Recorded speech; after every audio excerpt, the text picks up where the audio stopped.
आज मैं कर्नाटका के फर्स्ट टाइम वोटर्स जो पहली बार मतदान करने वाले हैं, जिनकी 18 साल की उम्र हुई है, मैं आज इन फर्स्ट टाइम वोटरों से सवाल करना चाहता हूं।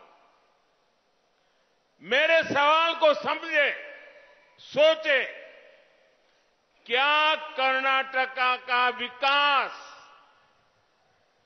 ऐसी कांग्रेस पार्टी कर सकती है जिसका लक्ष्य भ्रष्टाचार और तुष्टीकरण हो? कर सकती है क्या? कांग्रेस भला कर सकती है क्या? जरा पूरी ताकत से बताइए, कर सकती है क्या? कांग्रेस हमारे नौजवानों का भविष्य बना सकती है क्या?